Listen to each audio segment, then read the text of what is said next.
तो प्रीवियसली हम लोगों ने एक्सरसाइज 1.3 ख़त्म की है, ठीक है। अब हम मूव कर रहे हैं एक्सरसाइज 1.4 की तरफ।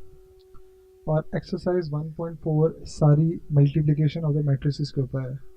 प्रीवियसली हम लोगों ने जो पढ़ा था ना, वो था कि आपने किसी भी रियल नंबर को मैट्रिक्स से मल्टीप्लाई करे कैसे करना है। लाइक मैंने कहा था कि 2 को अभी मैट्रिक्स से मल्टीप्लाई कर दो, 5 6 4 0। अभी तक आपने ये पढ़ा था कि एक नंबर को आपने मैट्रिक्स से कैसे मल्टीप्लाई करना है कि 2 5 से भी होगा मल्टीप्लाई, 2 6 से भी, 2 4 से भी और 2 0 से भी, ठीक है। अब जो आप पढ़ोगे ना, अब आप पढ़ रहे हो basically multiplication of the matrices. दो मैट्रिसेस को आप इसमें मल्टीप्लाई कैसे करना है। लाइक अगर मैं आपको मैट्रिक्स बोल दूँ 1 5 3 6 को मल्टीप्लाई करो 2 1 7 0 से, इन दोनों मैट्रिसेस को आपस में आपने मल्टीप्लाई करना है। तो अब इनको आपने आपस में मल्टीप्लाई कैसे करना है, इस एक्सरसाइज के अंदर हम लोग एक्चुअल में मल्टीप्लिकेशन ऑफ द मैट्रिसेस पढ़ेंगे। मैट्रिसेस को की मल्टीप्लिकेशन पढ़ने से पहले सबसे ज़्यादा इंपॉर्टेंट ये है कि आप ये पढ़ो कि मैट के कौन कौन से मैट्रिसेस आप इसमें मल्टीप्लाई हो सकते हैं। तो उसके लिए बड़ी इंपॉर्टेंट कंडीशन है, कह रहा है कि if the columns of the first matrix, जो फर्स्ट मैट्रिक्स के कॉलम्स है ना, are equal to the rows of the second matrix. अगर फर्स्ट के कॉलम और दूसरे के रोज इक्वल हैं, देन देयर मल्टीप्लिकेशन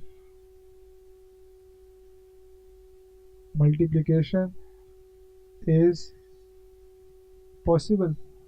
तो तब उनकी मल्टीप्लिकेशन पॉसिबल है।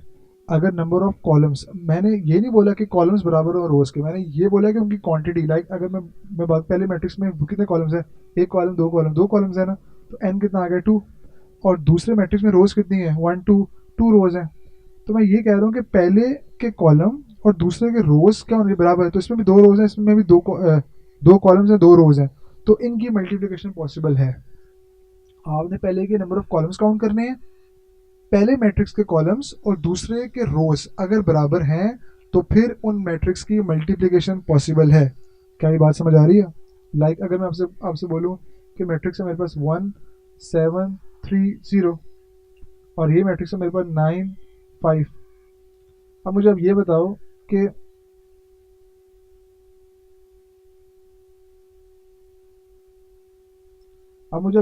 कि जो मैट्रिक्स 1 है, अगर मैं इन दोनों को आपस में मल्टीप्लाई कर रहा हूँ, तो मैट्रिक्स 1 में कॉलम कितने हैं 1 2, 2 कॉलम्स हैं, कॉलम कितने आगे 2। और मैट्रिक्स 2 में रोज कितनी है 1 और 2, तो मैट्रिक्स 2 की रोज कितनी है 2। तो इनके कॉलम और रोज आपस में क्या इक्वल है, तो इनकी मल्टीप्लिकेशन पॉसिबल है। लेकिन यही मैट्रिक्स अगर मैं लिख दूँ पहले, जैसे 9 और 5 लिख दिया, और अब मैं इसको बाद में लिख रहा हूँ 1 3 7 0। अब मुझे बताओ कि पहले के कॉलम कितने हैं। पहले के कॉलम है, एक कॉलम है, तो पहले के कॉलम कितने हैं 1, और दूसरे में रोज कितनी है 2, दूसरे में रोज 2 है। तो क्या इनकी कॉलम और रोज बराबर हैं, नहीं बराबर। तो इनकी मल्टीप्लिकेशन पॉसिबल नहीं है, इन दोनों मैट्रिक्स की अब मल्टीप्लिकेशन पॉसिबल नहीं है। तो मल्टीप्लिकेशन का रूल ये है कि पहले के कॉलम्स काउंट करने हैं और दूसरे की रोज काउंट करनी है, और फिर आपने बताना है कि क्या उनकी मल्टीप्लिकेशन पॉसिबल है। तो अगर हम लोग एक्सरसाइज 1.4 के पहले क्वेश्चन के ऊपर मूव करें ना, तो पहला क्वेश्चन हमको ये बोल रहा है, कह रहा है which of the following products of the which of the following product of matrices is comfortable for multiplication. Like कौन से मैट्रिसेस का यहाँ पे मल्टीप्लिकेशन पॉसिबल है। तो अगर मैं इसकी बात करूँ फर्स्ट पार्ट की, तो मुझे बताओ इसमें कॉलम कितने, पहले मैट्रिक्स के आपने कॉलम काउंट करने हैं, तो इसमें कितने कॉलम्स हैं 1 और 2, 2 कॉलम्स है पहले में। और दूसरे मैट्रिक्स की रोज काउंट करने, तो इसमें रोज कितनी है 2 रोज हैं 1 और 2। तो इसकी मल्टीप्लिकेशन पॉसिबल है क्योंकि इसके कॉलम्स और रोज इक्वल हैं। अगर मैं बात करूं मैट्रिक्स 2 की, तो पहले के आपने कॉलम काउंट करने हैं 1 कॉलम और 2 कॉलम, और दूसरे मैट्रिक्स के आपने रोज काउंट करनी है, तो 1 रो और 2 रो। तो इनकी भी रोज और कॉलम्स इक्वल हैं, तो इनकी भी मल्टीप्लिकेशन पॉसिबल है। बस आपने यहाँ पे ये बताना है कि क्या इनकी मल्टीप्लिकेशन पॉसिबल है कि नहीं है।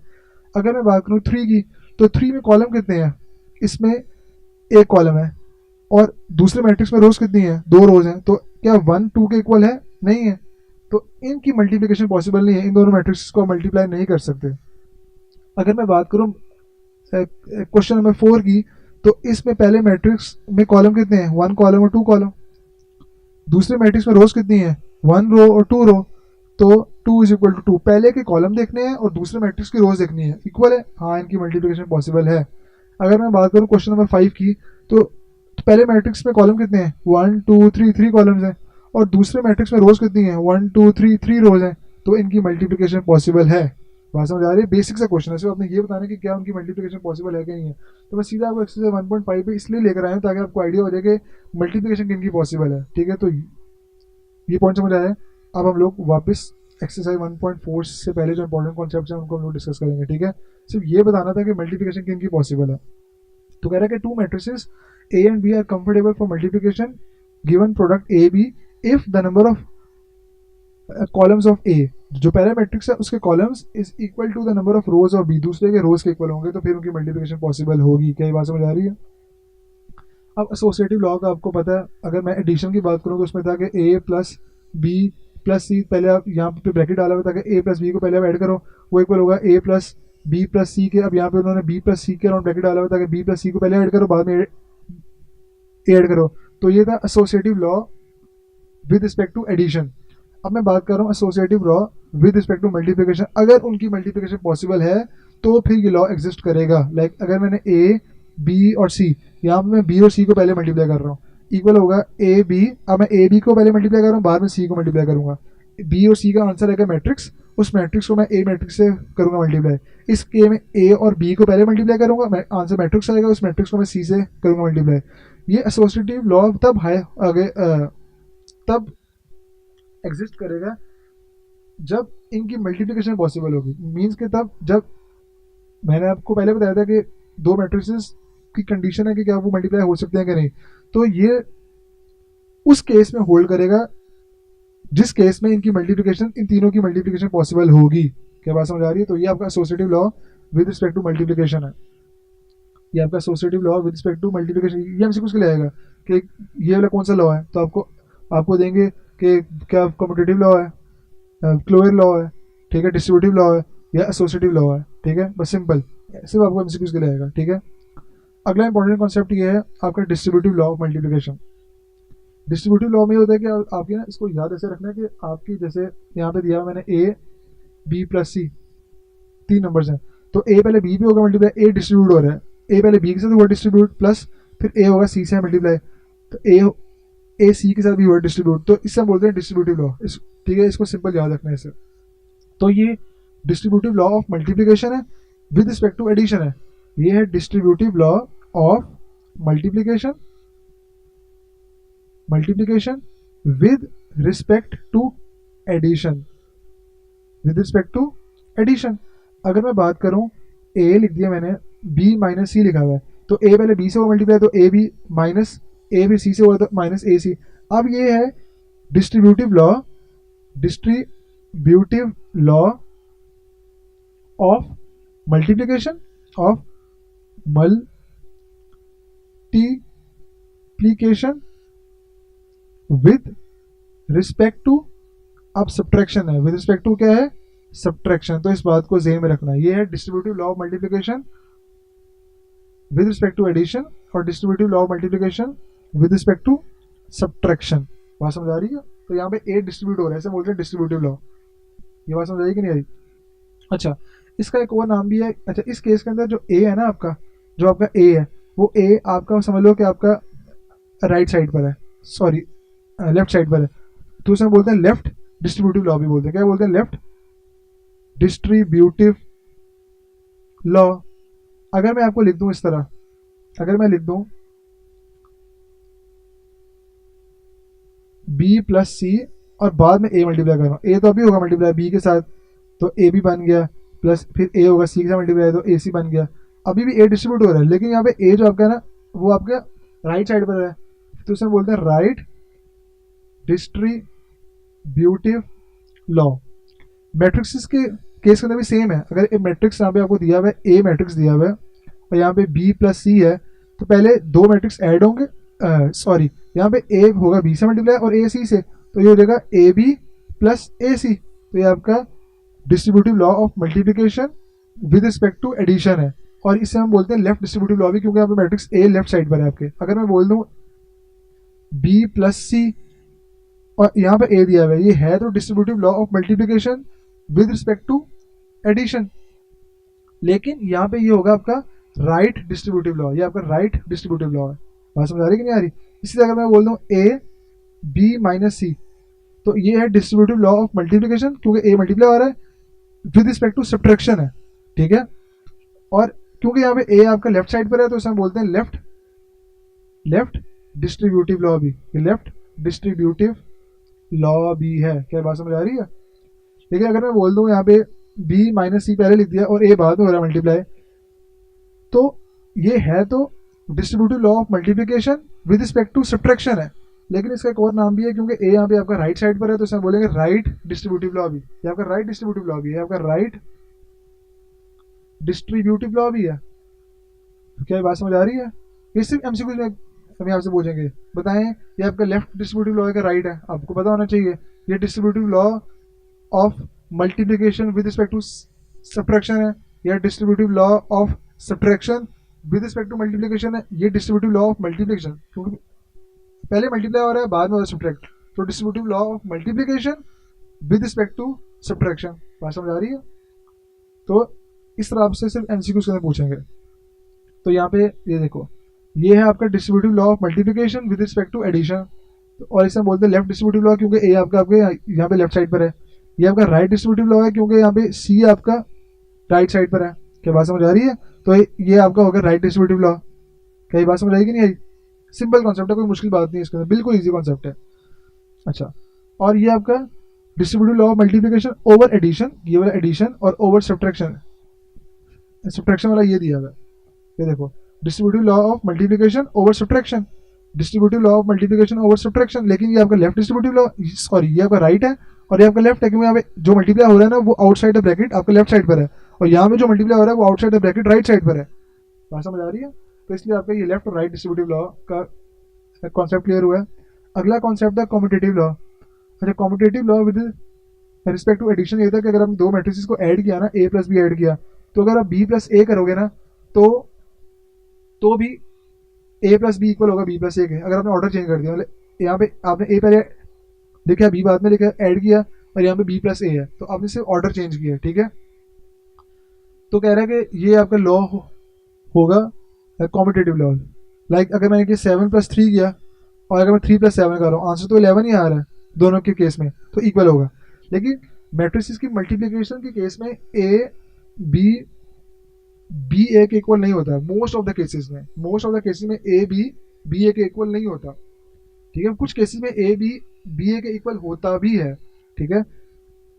लाइक अगर मैं देखूं तो कह रहा है कि कॉम्पिटेटिव लॉ अंडर मल्टीप्लिकेशन इन मैट्रिसेस, मल्टीप्लिकेशन की बात कर रहे हैं, एडिशन की बात नहीं कर रहे हैं। एडिशन में तो होल्ड करता है, like A plus B matrix को ऐड किया तो बी प्लस ए किया, वो तो होल्ड करेगा।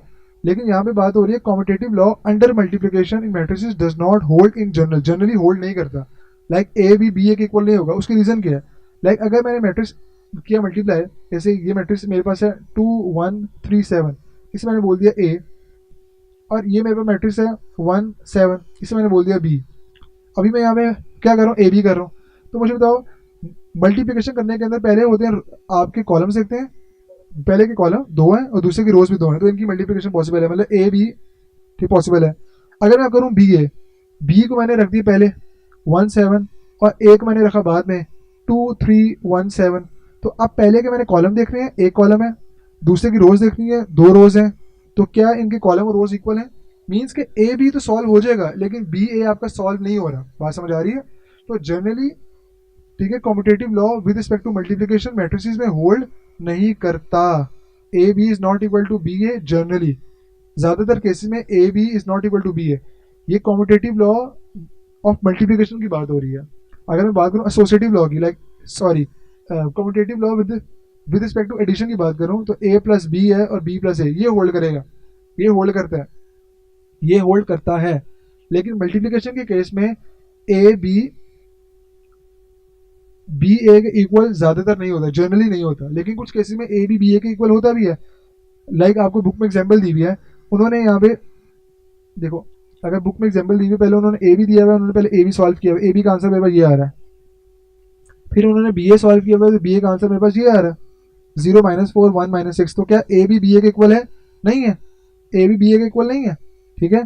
तो अगर मैं देखूं, उन्होंने यहाँ पे ए मैट्रिक्स दिया हुआ है, यहाँ पे बी दिया हुआ है, पहले ए भी सॉल्व किया हुआ है, ठीक है, इसका आंसर ये आ रहा है, और फिर उन्होंने बी ए सॉल्व किया हुआ है, बी ए का आंसर ये आ रहा है, तो क्या दोनों ए बी और बी ए आप इसमें इक्वल हैं? तो इस केस में होल्ड कर रहे हैं ए बी बी ए, तो generally A B is not equal to B A, ठीक है। जनरल ज्यादातर केसेस के अंदर ए बी बी ए के इक्वल नहीं होगा, means competitive law with respect to multiplication matrices के अंदर ज्यादातर होल्ड नहीं करता।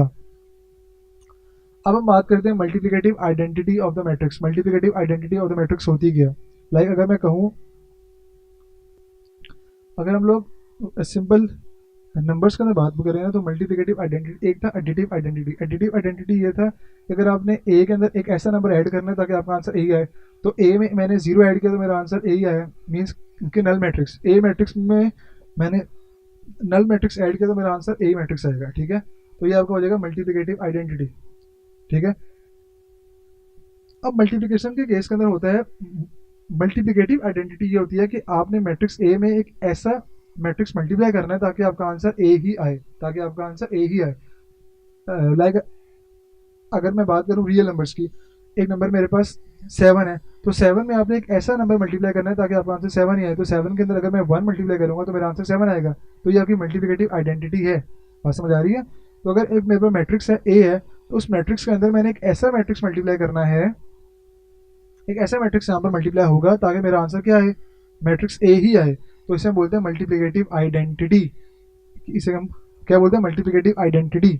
तो मैट्रिक्स, तो किसी भी मैट्रिक्स की मल्टीप्लिकेटिव आइडेंटिटी होती है आई, और आई stands for unit matrix. Like अगर मेरे पास एक मैट्रिक्स है और वो है मेरे पास 2x2 ऑर्डर का 2 1 3 7, तो अगर मैं इस मैट्रिक्स को एक आई मतलब 2x2 ही ऑर्डर की आइडेंटिटी मैट्रिक्स से मल्टीप्लाई करूंगा ना, तो मेरा आंसर मैट्रिक्स ए ही आएगा। बात समझ आ रही कि नहीं आ रही? तो ए ऑफ आई का आंसर क्या आएगा? ए ही आएगा। क्या बात क्लियर है कि नहीं क्लियर? तो यहाँ पे मल्टीप्लिकेटिव आइडेंटिटी आपका आई मैट्रिक्स है, मीन्स कि आपका यूनिट मैट्रिक्स है। I stand for unit matrix, और यूनिट मैट्रिक्स की डेफिनेशन मैंने आपको एक्सरसाइज 1.2 से पहले जो इंपॉर्टेंट डेफिनेशन है सारी मैंने 1.2 वाली वीडियो के अंदर बताई हुई है, ठीक है। तो यूनिट मैट्रिक्स वो होता है जिसकी डायगोनल एंट्री सारी 1 हो और नॉन डायगोनल एंट्री सारी 0 हो, ठीक है। अच्छा, अगर मेरे पास मैट्रिक्स है 3 5 6 4 2 7 2 1 4, तो इसका यूनिट मैट्रिक्स क्या होगा? इसका यूनिट मैट्रिक्स होगा अब 3/3 ऑर्डर का, मीन्स 1 1 1 3/3 ऑर्डर 0 0 0 0 0 3/3 ऑर्डर है। तो अगर आप किसी भी मैट्रिक्स को उसके आइडेंटिटी मैट्रिक्स से मल्टीप्लाई करेंगे तो आपका आंसर वही मैट्रिक्स आ जाएगा। तो यहाँ पे मल्टीप्लिकेटिव आइडेंटिटी क्या है? आपका आई है, ठीक है। तो सर यहाँ पे देखो कि जो मैट्रिक्स ए के साथ जो मैट्रिक्स बी मल्टीप्लाई हो रहा है ना, वो एक आइडेंटिटी मैट्रिक्स है। लाइक उसकी डायगोनल एंट्री सारी 1 है और नॉन डायगोनल एंट्री सारी 0 है। तो अगर आपने किसी भी मैट्रिक्स को उसके आइडेंटिटी मैट्रिक्स से मल्टीप्लाई किया, आई से किया मल्टीप्लाई, तो आपका आंसर वही मैट्रिक्स आएगा। इसे बोलते हैं multiplicative identity of a matrix. मैं समझा रही कि नहीं आ रही? तो यहाँ पे बी आपका multiplicative identity of the matrix है, ठीक है। NP matrix B is called the identity matrix of A. क्या बात समझ आ रही है? इससे हम बोलते हैं मल्टीप्लिकेटिव आइडेंटिटी। क्या बात क्लियर है? तो अगर आपने मैट्रिक्स ए लिया ना, लेट्स सपोज अगर मैट्रिक्स ए है और उस मैट्रिक्स का ऑर्डर है 3/3, लाइक 1 3 7 6 5 4 1 0 3, तो आपने आइडेंटिटी मैट्रिक्स भी 3/3 ऑर्डर का लेना है, 1 0 0 0 1 0 0 0 1। क्या बात समझ आ रही है? तो अगर आपने ए को उसके आइडेंटिटी सेम ऑर्डर के आइडेंटिटी मैट्रिक्स से मल्टीप्लाई किया तो आपका आंसर ए ही आएगा, मीन्स आपका आंसर ये वाला मैट्रिक्स ही आएगा। इसे हम बोलते हैं multiplicative identity of a matrix, ठीक है। तो आइडेंटिटी मैट्रिक्स क्या होगा? आपका मैट्रिक्स भी होगा। बात समझ आ रही है? और यहाँ पे मैट्रिक्स भी आपका आई है, इस बात को हमेशा मेक श्योर करना है, ठीक है। तो अब ये जो आपका क्वेश्चन है ये 1.4.5 पे वेरिफिकेशन वाला ये इंपॉर्टेंट है, ठीक है, लेकिन ये एक्सरसाइज के अंदर भी क्वेश्चन है, तो हम लोग एक्सरसाइज के लिए इसको छोड़ें।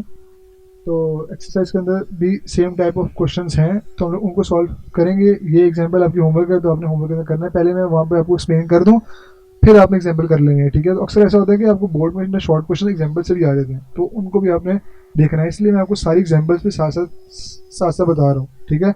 मैं आपको डायरेक्ट एक्सरसाइज के ऊपर मूव नहीं करवा रहा मैं, ठीक है। एक्सरसाइज के बिटवीन जो भी कंटेंट है ना, जो भी इंपॉर्टेंट चीज़ें हैं, वो मैं आपको साथ से सारी बता रहा हूँ। तो अगर हम एक्सरसाइज 1.4 के ऊपर मूव करें तो पहला क्वेश्चन मैंने आपको पहले बता दिया था, लेकिन एक दफ़ा मैं फिर से आपको रिवाइज करवा देता हूँ, ठीक है। पहला क्वेश्चन बहुत ज़्यादा इजी है, सिर्फ आपने ये बताना है कि कौन कौन से मैट्रिसेस की मल्टीप्लिकेशन पॉसिबल है, ठीक है, किन किन मैट्रिसेस की मल्टीप्लिकेशन पॉसिबल है, बस आपने ये बताना है, ठीक है, बहुत ईजी।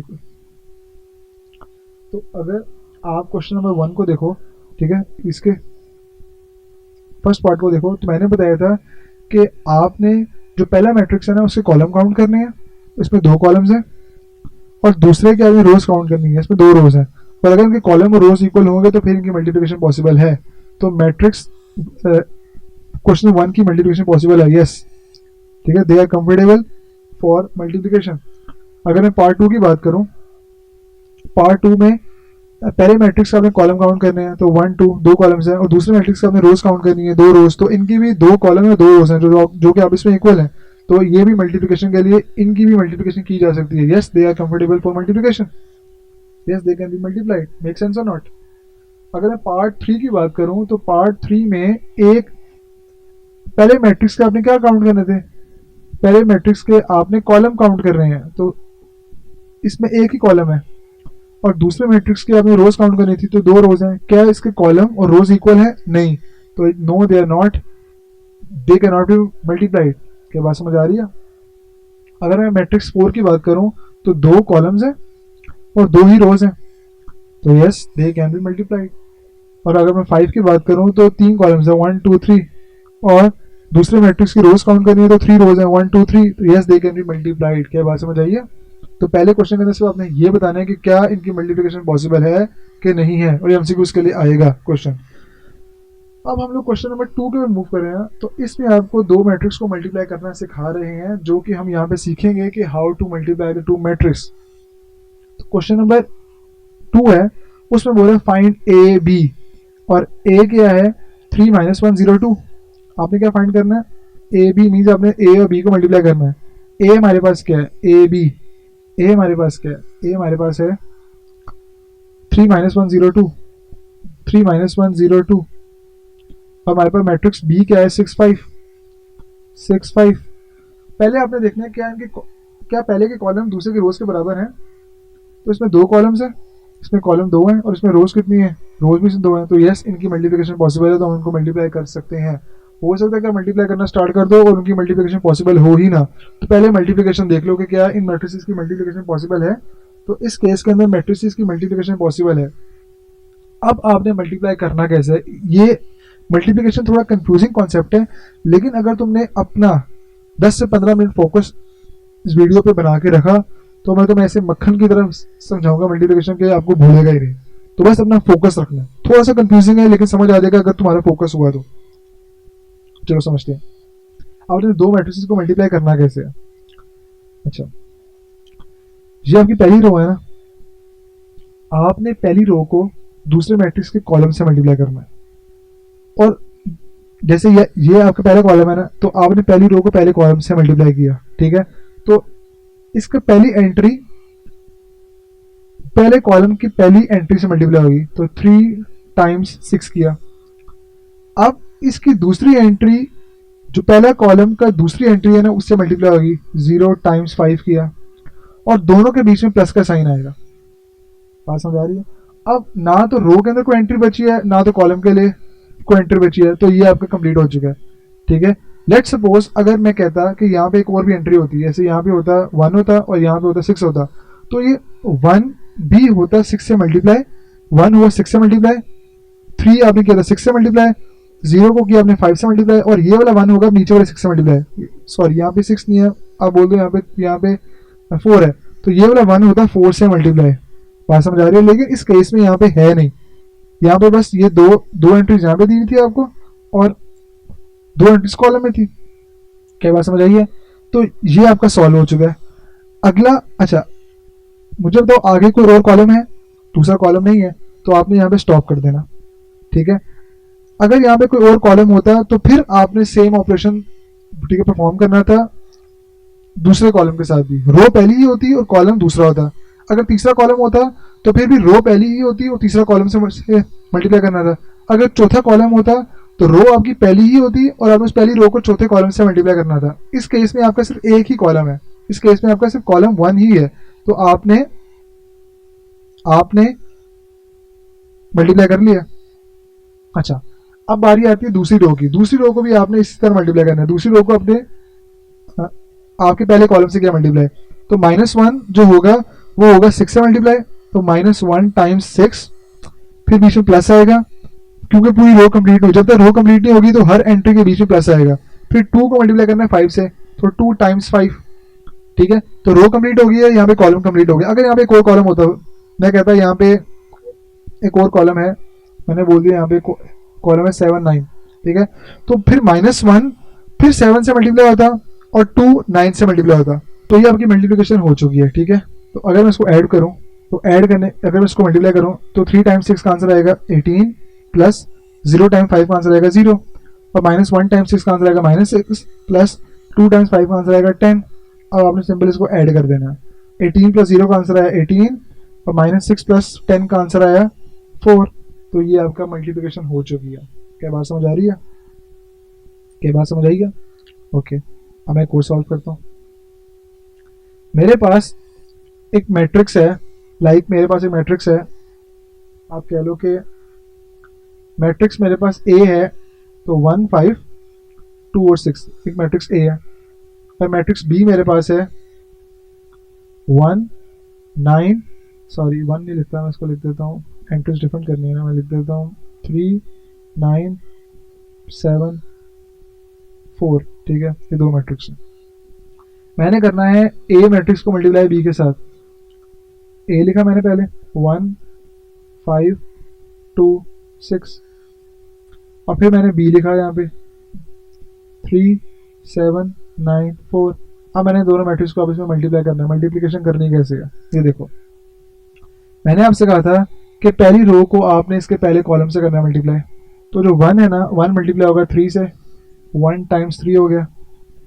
क्योंकि अभी आपकी पहली रो कंप्लीट नहीं हुई तो इसके हर एंट्री के बीच में प्लस का साइन आएगा, तो प्लस 5 टाइम्स 7, 5 होगा 7 से मल्टीप्लाई।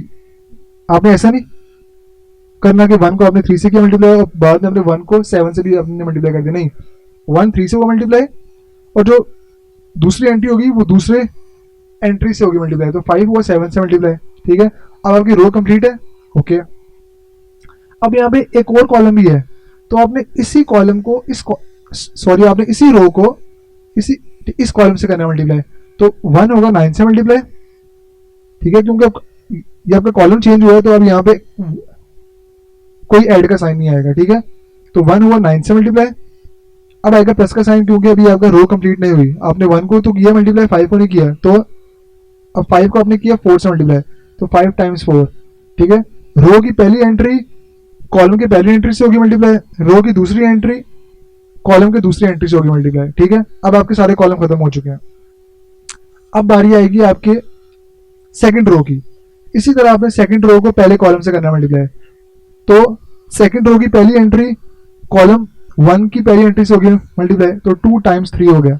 क्योंकि अभी सेकंड रो कंप्लीट नहीं हुई, उसका भी 6 एलिमेंट रहता है, तो मैंने बीच में डाल दिया प्लस का साइन, तो 6 होगा मल्टीप्लाई 7 से, तो 6 टाइम्स 7। अब पहली रो, अब आपकी सेकंड रो कंप्लीट हो चुकी है।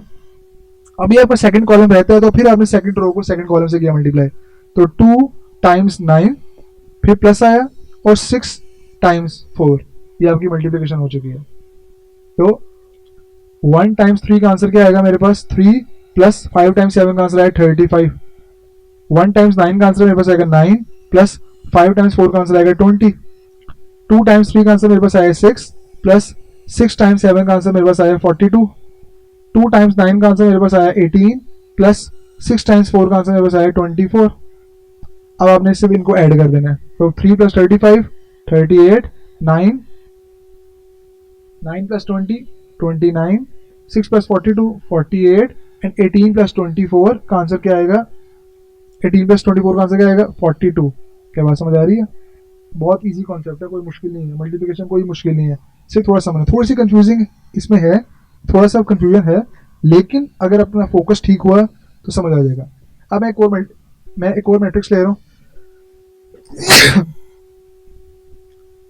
अब मैं एक और मैट्रिक्स ले रहा हूँ और मैं उसको मल्टीप्लाई कर रहा हूँ। ठीक है, मैट्रिक्स मेरे पास है F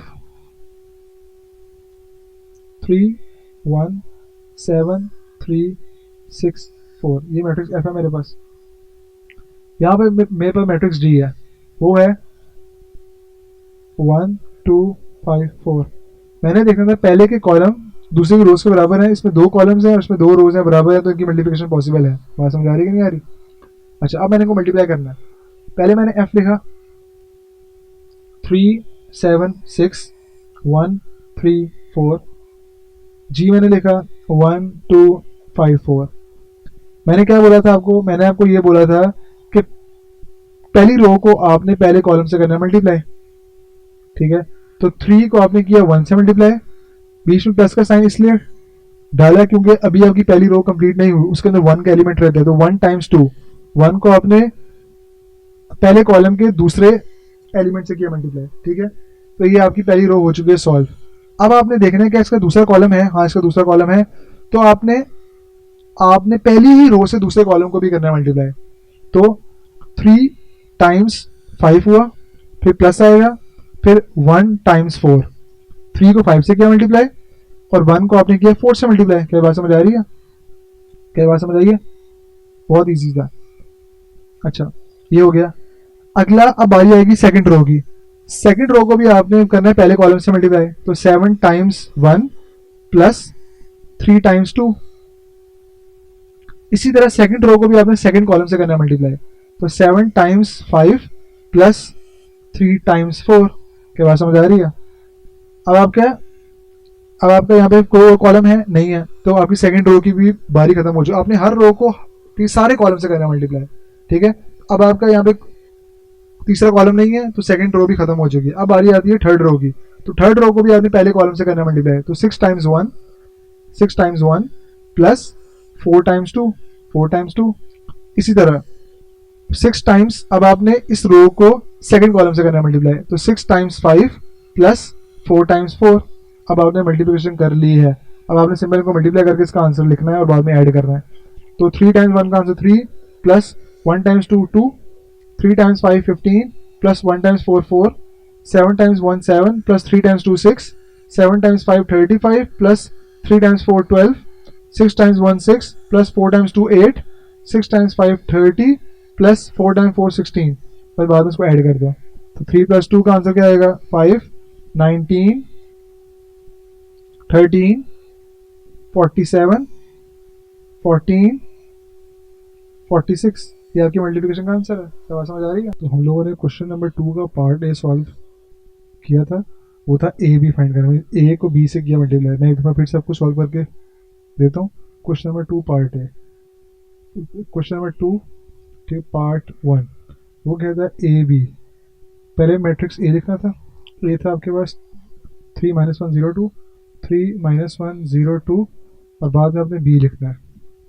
मैट्रिक्स बी का था 6 5, क्योंकि ए बी है, बी ए नहीं है, पहले ए आएगा फिर बी। तो आपने इनको मल्टीप्लाई करना है। तो मैंने आपसे बोला था कि पहली रो को आपने पहले कॉलम से करना है मल्टीप्लाई, और उस रो को आपने तब तक दूसरे मैट्रिक्स के कॉलम से करते रहना मल्टीप्लाई जब तक सारे कॉलम खत्म नहीं हो जाते। अभी मैंने लिया फर्स्ट कॉलम, तो मैंने किया 3 टाइम्स 6, जो पहले एलिमेंट था वो आपका पहले एलिमेंट से वो मल्टीप्लाई, फिर प्लस का साइन आएगा, फिर 0 टाइम्स 5, ठीक है? अब यहाँ पे कोई और कॉलम है, अगर होता तो मैं इसी रो को उस कॉलम से भी मल्टीप्लाई करता, लेकिन अब यहाँ पे कोई और कॉलम नहीं है, तो मेरी इस रो की बारी खत्म हो चुकी है। अब मैं रो नंबर 2 के ऊपर आ चुका हूँ। अब रो नंबर 2 क्या बोलती है मुझे कि मैंने रो नंबर 2 को दूसरे मैट्रिक्स के कॉलम नंबर 1 से करना मल्टीप्लाई, तो -1 टाइम्स 6, फिर आएगा प्लस का साइन, क्योंकि अभी इस रो 2 के सारे एलिमेंट्स मल्टीप्लाई नहीं हुए। जब तक सारे एलिमेंट्स मल्टीप्लाई नहीं होंगे उनके बीच में ठीक है सारे प्लस का साइन आता रहेगा। तो 2 टाइम्स 5। अब मुझे बताओ मैट्रिक्स बी में कोई और कॉलम है, अगर होता तो मैं रो 2 को भी उसके सारे कॉलम से करता मल्टीप्लाई। इस केस में कोई और कॉलम नहीं है, तो रो 2 की बारी भी खत्म हो चुकी है, तो इनकी मल्टीप्लिकेशन हो चुकी है। तो सिंपल मैंने अब इनको मल्टीप्लाई करना है और ऐड कर देना है। तो 3 टाइम्स 6 का आंसर आएगा 18 प्लस 0 टाइम्स 5 का आंसर आएगा 0। इसी तरह -1 टाइम्स 6 का आंसर आएगा -6 प्लस 2 टाइम्स 5 का आंसर आएगा 10। अब मैंने इनको ऐड करना है, तो 18 प्लस 0 18 और -6 + 10 4। तो ये आपके दोनों की मल्टीप्लिकेशन हो चुकी है। क्या ये बात समझ आ रही है? बहुत ईजी था, ठीक है। तो इसका सेकंड पार्ट है बी ए इफ पॉसिबल। अब उन्होंने इफ पॉसिबल लिखा हुआ है और बहुत इंपॉर्टेंट, ठीक है, चीज़ है, बहुत इंपॉर्टेंट कॉन्सेप्ट है। अब मैंने बी ए करना है, मैंने ए बी ए, तो मैं पहले बी लिखूंगा क्योंकि मैं बी ए सॉल्व कर रहा हूँ। तो मैं पहले बी लिखूंगा। बी क्या है मेरा 6 5 और ए मेरा क्या है 3 -1 0 2 3 -1 0 2। उन्होंने आगे लिखा हुआ इफ पॉसिबल, क्या इनकी मल्टीप्लिकेशन पॉसिबल है। तो मैंने आपसे कहा था आपने जो पहला मैट्रिक्स होगा उसके कॉलम काउंट करने हैं। तो इसमें एक कॉलम है, तो इसमें एन क्या है, एक कॉलम है। और अगर मैं इसके रोज काउंट करूँ, दूसरे मैट्रिक्स के अपने रोज काउंट करने थे, तो दूसरे मैट्रिक्स में 2 रोज हैं, 1 और 2, 2 रोज हैं। तो क्या इनके कॉलम और रोज इक्वल है? क्या एन एम के इक्वल है? जो कि नहीं है। मीन्स आपने यहाँ पे एक लाइन लिखनी है, आपने यहाँ पे लिखना है, आपने यहाँ पे लिखना है कि the column of B are not equal to the number of rows of A, hence their multiplication is not possible। उनकी मल्टीप्लिकेशन पॉसिबल नहीं है। बात समझ आ रही कि नहीं आ रही? तो B A is not possible, B A की मल्टीप्लिकेशन पॉसिबल नहीं है। तो क्वेश्चन नंबर 2 आपका सॉल्व हो चुका है। अब अगर हम लोग क्वेश्चन नंबर 3 को सॉल्व करें ना, तो 3 में सिंपल आपकी मल्टीप्लिकेशन है कि आपने मैट्रिसेस को मल्टीप्लाई करना है। तो अगर मैं क्वेश्चन नंबर 5 सॉल्व करूँ, तो 5 क्या बोल रहा है? 5 है, मैट्रिक्स आपको दिया हुआ है 1 -3 और 6, फिर 2 0 -1। ये किससे मल्टीप्लाई करना है? ये करना मल्टीप्लाई आपने 4 0 5 -4, 4 0 5 -4। मैंने क्या बताया था आपको? मैंने कहा था कि आपने पहली रो को पहले कॉलम से करना है मल्टीप्लाई, और उस रो को मैट्रिक्स, जो दूसरा मैट्रिक्स है उसके सारे कॉलम से करते रहना मल्टीप्लाई। तो मैंने आपकी पहली रो ली और उसको मैंने किया 4 से मल्टीप्लाई। तो 1 × 4, फिर प्लस का साइन आएगा, फिर 2 × 0। 1 पहले हुआ 4 से मल्टीप्लाई, फिर 2 हुआ 0 से मल्टीप्लाई, ठीक है। तो आपका पहला कॉलम हो चुका है ख़त्म। अब बात आती है दूसरे कॉलम की। तो मुझे ये बताओ, क्या इसका दूसरा कॉलम है ना? तो आपने उसी रो से दूसरे कॉलम को भी करना है मल्टीप्लाई, ठीक है। तो 1 × 5 प्लस 2 × -4। क्या बात समझ आ रही है? आपने किया 1 × 5 और फिर 2 × -4। क्या बात समझ आई है? अब मुझे बताओ, यहाँ पे कोई और कॉलम है? नहीं है। मीन्स आपकी पहली रो कंप्लीट हो चुकी है। अब आपने यहाँ पे ब्रैकेट लगा देने हैं। अब मुझे बताओ आपकी दूसरी रो की बारी आएगी, तो दूसरी रो को भी आपने पहले दूसरे मैट्रिक्स के फर्स्ट कॉलम से करना मल्टीप्लाई, और फिर आपने सेकंड कॉलम से करना मल्टीप्लाई, क्योंकि सिर्फ इसमें 2 ही कॉलम है। तो मैं दूसरी रो को पहले फर्स्ट कॉलम से करूँ मल्टीप्लाई। तो -3 × 4 प्लस 0 × 0, 0 × 0, फिर -3 अब दूसरे कॉलम से, तो -3 × 5 प्लस 0 × -4। इसी तरह अब इसका दूसरा कॉलम भी खत्म हो चुका है, तो रो 2 की बारी भी खत्म हो चुकी है। रो 2 की बारी, रो 2 का आपने मल्टीप्लाई कर लिया। अब बारी आती है रो 3 की, ठीक है। तो रो 3 को पहले आपने कॉलम 1 से करना मल्टीप्लाई। तो 6 × 4, 6 को पहले किया 4 से मल्टीप्लाई, और फिर -1 को 0 से करोगे। ये ना होगा 6 को 0 से कर दो मल्टीप्लाई, -1 को 0 से, और बीच में प्लस का साइन आएगा, तो -1 × 0। इसी तरह 6 को, अच्छा, अब आपका कॉलम 1 की बारी खत्म हो चुकी है, कॉलम 1 हो चुका है फिनिश। अब बारी आती है कॉलम 2 की। तो 6 को किया 5 से मल्टीप्लाई, 6 × 5, और फिर -1 को किया -4 से मल्टीप्लाई, फिर प्लस -1 × -4। क्या बात समझ आ रही है? क्या बात समझ आई है? बहुत इजी कॉन्सेप्ट है यार, कोई मुश्किल बात नहीं है, बहुत इजी है। क्या बात समझ आई है? अच्छा, अब मैं सिंपल इसको, इन नंबर्स को करूँगा मल्टीप्लाई, बाद में ऐड कर दूंगा। तो 1 × 4 का आंसर 4 प्लस 2 × 0 0, 1 × 5 5 प्लस 2 × -4 का आंसर आएगा -8। इसी तरह -3 × 4 का आंसर आएगा -12 प्लस 0 × 0। इसी तरह -3 × 5 का आंसर -15 प्लस 0 × -4 का आंसर आएगा 0। इसी तरह 6 × 4 का आंसर आएगा 24 प्लस -1 × 0, तो 0। 6 × 5 का आंसर आएगा 30 प्लस -1 टाइम्स -4 का आंसर आएगा 4। तो अगर आपसे -1 टाइम्स -4 या -3 टाइम्स 5 का आंसर -15 कैसे आया है, अगर आपसे ये सॉल्व नहीं हो रहे तो प्लीज़ इस चैप्टर की प्री रिक्विजिट वीडियो देखो जिसमें मैंने आपको इंटीजर्स की मल्टीप्लिकेशन बताई हुई है, ठीक है। अगर वो आपको मल्टीप्लिकेशन आ गई तो आपसे मैट्रिसेस की मल्टीप्लिकेशन इजीली सॉल्व हो जाएगी। अच्छा, अब मैंने मल्टीप्लाई कर लिया, अब आपने सिंपल ऐड करनी है। तो 4 + 0 4, 5 + -8 -3, -12 + 0 -12, -15 + 0 -15, 24 + 0 24, 30 + 4 34। तो ये आपके दो मैट्रिसेस मैंने मल्टीप्लाई कर दिए हैं। क्या बात समझ आ रही है? मैट्रिसेस की मल्टीप्लिकेशन अगर आपको नहीं समझ आ रही, बार बार देखो वीडियो को, बार बार देखो, समझ आ जाएगी, ठीक है। इतना मुश्किल कॉन्सेप्ट नहीं है, थोड़ा सा कंफ्यूजिंग है, लेकिन अगर समझ आ गया तो बहुत ईजी है। बहुत, एक दफ़ा समझोगे फिर कभी नहीं भूलेगा। और मैंने इतने आराम से आपको समझाया कि आपको समझ आना चाहिए। और अगर किसी को समझ नहीं आ रहा तो प्लीज़ वीडियो को रिवाइंड करें और फिर से देखें, ठीक है। अच्छा, क्वेश्चन नंबर 5 मैंने सॉल्व किया। अब मैं सॉल्व करता हूँ क्वेश्चन नंबर 3। सारों की मल्टीप्लिकेशन सेम ही है यार, मैं पार्ट 3 सॉल्व कर रहा हूँ, ठीक है, आपके लिए। क्वेश्चन नंबर 3 का पार्ट 3, क्वेश्चन नंबर 3 का पार्ट 3 सॉल्व करना।